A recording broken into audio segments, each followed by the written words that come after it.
দীর্ঘদিন পরে আমাদের বাসায় কে আসলো, আর সেই খুশিতেই আজকে সারাটা দিন কি করলাম সকাল থেকে রাত পর্যন্ত, তাই আজকে তোমাদের মাঝে শেয়ার করব। তো আসসালামু আলাইকুম, হ্যালো এভরিওয়ান, কেমন আছো সবাই? আল্লাহর অশেষ রহমতে নিশ্চয়ই ভালো আছো, সুস্থ আছো, আমরাও ভালো আছি আলহামদুলিল্লাহ। ওয়েলকাম করছি ডেইলি একটি নতুন ব্লগে। বিসমিল্লাহির রহমানির রহিম। সকাল সকালে উঠে পড়েছি, আর উঠে এই তো ভাত আর আলু ভর্তা, মরিচ ভর্তা বানিয়ে নিয়েছি। তো আরাফের পাপার জন্যে বেড়ে নিয়েছি, ও গরম গরম ভাতটা খেতে পারে না, তাই আগেই ওটা বেড়ে দিয়েছি। আর অফ ক্যামেরাতে মাছ খেয়ে নিয়েছি। আর এদিকে কিন্তু এই যে বেডশিট উঠিয়ে নিয়ে আমি ধুয়ে রোদে শুকাতে দিয়েছি, আর অন্য একটা বেডশিট পেতে নিব। তো এদিকে কিন্তু আরাফ আমার সাথে রাগ করে শুয়ে আছে, তো আমি চাদরটা বিছাবো, ও কিন্তু বিছাতে দিচ্ছিল না, তাই বকা দিয়েছি, তাই রাগ করে শুয়ে আছে। তো এর ফাঁকে আমি এই তো রান্নাটাও বসিয়ে দিয়েছি। আরাফের জন্য একটু দুধ গরম করে নিচ্ছি। তো ভিডিওটি এই মুহূর্তে যারা দেখতে শুরু করেছো অবশ্যই কিন্তু তোমাদের মূল্যবান লাইকটা দিতে ভুল করো না। মূল্যবান লাইকটা দিয়ে সম্পূর্ণ ভিডিওটি দেখো, প্লিজ স্কিপ করো না, কারণ তোমাদের মূল্যবান একটা লাইকের কারণে কিন্তু আমার ভিডিওটা আমাদের কাছে শেয়ার করতে সাহায্য করে। তো আমি এদিকে এই তো সামুদ্রিক যে ট্যাংরা মাছ আছে, আমি সেটা আজকে নতুন আলু দিয়ে বেশি করে টমেটো দিয়ে মাখো ঝোল করব। তো এই জন্য মশলা আর মাছটা ভালো করে কষিয়ে নিচ্ছি। আর এর মধ্যে এক কাজের মধ্যে আরেক কাজ এসে হাজির। ভেবেছিলাম যে একটাই তরকারি রান্না করব, তার মধ্যে দেখি যে আমাদের বাড়িওয়ালার বাসা থেকে এই যে সরিষা শাক পাঠিয়েছে, ওনাদের অন্য জমিতে চাষ করেছে। তো শাকগুলো একদম ফ্রেশ তরতাজা ক্ষেতের শাক। তো এই শাক পরে ভাজি করলে শাকটা নষ্ট হয়ে যাবে, তাই ভাবলাম দেরি হলেও দুপুরের মধ্যেই শাকটা ভাজি করে নিব। আর আমার বাবাটা কিন্তু অনেকক্ষণ যাবত এইভাবে রাগ করে শুয়ে আছে, তো ভাবলাম একটা সরিষা ফুল নিয়ে বাবাটা রাগ ভাঙাতে যাই, কিন্তু খুবই চেষ্টা করছিলাম, সে উঠে আসছিল না। অবশেষে তার কাছে যাই, ফুলটা দেই ভেবেছি রাগ কমবে, কিন্তু না, খুবই দুষ্টু, ফুল নিবে না, বলছে ভালো না। কারণ ফুল নিলে তো তার আর অভিমান থাকবে না, এত পাকা। তো সারাদিনই কিন্তু এইভাবে মা ছেলের খুনসুটি চলে। আমি কাজ করব, সে আমাকে বিরক্ত করবে, আর যখনই কিছু বলবো সে রাগ করে এক এক জায়গায় শুয়ে থাকবে, বসে থাকবে। তাকে কোলে নিয়ে আদর না করলে তার কিন্তু রাগ ভাঙে না।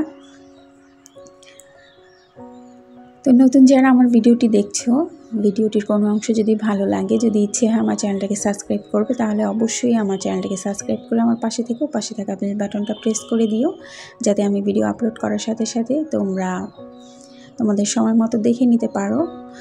তো এই তো মা ছেলে কিছুক্ষণ দুষ্টামি করে নিয়েছি, আর এদিকে আমার তরকারিটাও প্রায়ই হয়ে এসেছে, কারণ আলু তরকারিটা উঠানোর পরে আরও ঝোল কিছুটা কমে যাবে, আলুর তরকারি যেহেতু। তো এই যে ধনিয়া পাতা দিয়ে আমি ধনিয়া পাতা কাঁচামরিচ দিয়ে তরকারিটা নামিয়ে নিব। দেখো তরকারিটা কালারটা কিন্তু অসম্ভব সুন্দর এসেছে, আর খেতেও মাশাআল্লাহ খুবই মজা হয়েছিল।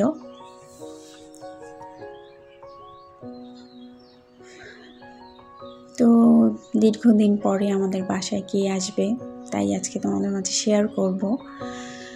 আর সেই খুশিতে আজকে কিন্তু সম্পূর্ণ বাসাটা পরিষ্কার করে নিচ্ছি, বিছানা চাদর টাদর তো সব কিছু ধুয়ে চেঞ্জ করে নিয়েছি, আর এছাড়াও ঝেড়ে মুছে সব ফার্নিচার টার্নিচার পরিষ্কার করে নিব। দীর্ঘদিন বলতে প্রায় 1.5 বছরেরও বেশি হবে, 1.5 বছরেরও বেশি পরে আমাদের বাসায় আসতেছে। সেই সুদূর ঢাকা থেকে আমার মা আসতেছে, মানে আমার আম্মু আরাফের নানুমণি আসতেছে। একদিকে খুবই খুশি লাগছে, অন্যদিকে কিন্তু প্রচুর পরিমাণে টেনশন কাজ করছে। এমন একটা সময় ছিল আমার মা এক রাস্তা দিয়ে গেলে অন্য রাস্তা চিনে আসতে পারতো না। তোমাদের মাঝে একটা কথা শেয়ার করি, সেটা হচ্ছে ঈদের শপিংয়ের মধ্যে ঢাকাতে তো এমনিতেই প্রচুর পরিমাণে ভিড় থাকে। তো আমরা শপিং করতে যাই, আমারও বিয়ের অনেক আগের কথা, আমরা 2 ভাই বোন। তো আমরা কিন্তু সামনের দিকে হাঁটছিলাম, এর মধ্যে আম্মু পিছন থেকে হারিয়ে যায়। আম্মুকে কিন্তু এইভাবে 2-2বার হারিয়ে ফেলেছিলাম মার্কেটের মধ্যে। তো সেই মাটা শুধু ঢাকা থেকে বরগুনায় আসবে, খুবই টেনশন কাজ করছে। তো বরগুনাতে এই নিয়ে কয়েকবার এসেছে, তো এবার একটু লং টাইম পরে আসছে, আর শরীরটাও বেশি ভালো নেই। হঠাৎ করেই আসলে ডিসিশনটা হয়েছে। ইচ্ছে করলেও আম্মু আসতে পারে না, যেহেতু আমার ভাইয়ের ছেলে মেয়ে আছে 2টা, ওরা ছোট। কারণ আমার ভাইয়ের বউ ওদেরকে একা একা সামলানো খুবই কষ্ট হয়ে যায়, যার কারণে আম্মু ইচ্ছে করলেও আমাদের বাসায় আসতে পারে না। আসলে মা তো মাই হয়, তাই না? মায়ের মতো আপন পৃথিবীতে কেউই হয় না। আসলে ভয়েস দিচ্ছি, ভালোভাবে কথা আসছে না, খুবই টেনশন কাজ করছে। প্লিজ সবাই তোমরা আমার মায়ের জন্য দোয়া করো। আম্মু যেন সুস্থভাবে আমাদের বাসায় এসে পৌঁছাতে পারে, তার যাত্রাপথে কোনো প্রকার বিপদ যেন না আসে। আম্মু একা একা আসছে আমার বাসায়। আসলে কিছু কিছু পরিস্থিতি এমন থাকে যে হাতের নাগালের বাইরে থাকে, কিছু করার থাকলেও থাকে না। আম্মু লঞ্চে করে আসছে। আম্মু আসলে গাড়িতে আসতে পারে না। আম্মুর শ্বাসের সমস্যা আছে, ডায়াবেটিস, হাই প্রেশার, এছাড়াও অন্যান্য বিভিন্ন ধরনের শরীরে অসুখ বেঁধেছে। তো মা তো মাই হয়, নিঃস্বার্থভাবে সারাটা জীবন সন্তানের জন্য খেটে যায়। কনসেপ্ট করার থেকে শুরু করে তার মৃত্যুর আগ পর্যন্ত সন্তানের কিভাবে ভালো হবে সেই চিন্তাই থাকে, সেই চেষ্টাটাই করে যায় আমাদের মা সব সময়। তো সব কিছু আমি তোমাদের মাঝে শেয়ার করতে পারিনি।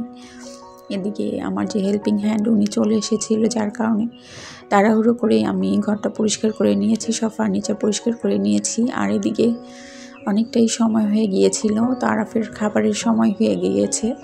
ওকে ফ্রেশ করে নিয়েছিলাম, আর সরিষা শাক কিছুটা ওর জন্য ডিম দিয়ে ভাজি করে নিয়েছি। তো এর ফাঁকে আমি কিন্তু অফ ক্যামেরাতে আমাদের শাকটাও বসিয়ে দিয়েছি, সেটা তোমাদের মাঝে শেয়ার করিনি। তো রান্না হয়ে গেলে শেয়ার করব। তো আরাফকে খাইয়ে তারপরে শাকটা নামিয়ে নিব। এই যে দেখো আমাদের শাকটাও হয়ে গেছে। তো আম্মু লঞ্চে করে আসতেছে, আর সেই লঞ্চ ছাড়ে 6:30টায়, কিন্তু আম্মু দুপুর 2টা বাজেই লঞ্চে চলে এসেছে খুবই তাড়াতাড়ি, যেহেতু একা মানুষ, যার কারণে এদিকে আবার সন্ধ্যার পরে আরাফের পাপা মাছ আর দেশি মোরগ নিয়ে এসেছে। তো আমি মাছগুলো ভালো করে পরিষ্কার করে নিয়েছি, আর আপাকে দিয়ে কাটিয়ে নিয়েছি। তো আমি আপাকে এর মধ্যে দিয়ে কয়েকটা মাছ দিয়েছি। আর এই যে মুরগিটাও আপা ভালো করে মুরগির চামটা ভালো করে পরিষ্কার করে নিয়ে এসেছে, আর এভাবে পার্ট ছুটিয়ে এনেছে। তো আমি এটা ভালো করে ধুয়ে পরিষ্কার করে কেটে আমি রেখে দিব। আর কিছুটা চাম পাটা সেগুলো শালগম দিয়ে রান্না করে নিব। এছাড়াও রুটি বানাবো, তাও তোমাদের মাঝে শেয়ার করব। আর তোমাদের আবারও বলছি, প্লিজ আমার আম্মুর জন্য সবাই দোয়া করো, আম্মু যেন সুস্থভাবে আমার বাসায় এসে পৌঁছাতে পারে। এই যে রান্না করে নিয়েছি আর রুটিও বানিয়ে নিয়েছি। তো রাতের খাবার তোমাদের সাথে শেয়ার করলাম। তো ভিডিওটি আজকে আর বেশি বড় করব না। তো সবাই ভালো থেকো, সুস্থ থেকো, আর আমাদের জন্যেও অনেক অনেক বেশি দোয়া করো, আমার মায়ের জন্য অনেক বেশি দোয়া করো। যারা মূল্যবান সময় নষ্ট করে আমার ভিডিওটি দেখেছো তাদের জানাই অসংখ্য ধন্যবাদ। পরবর্তী ভিডিও দেখার জন্য আমন্ত্রণ জানিয়ে আজ এখানেই রাখলাম।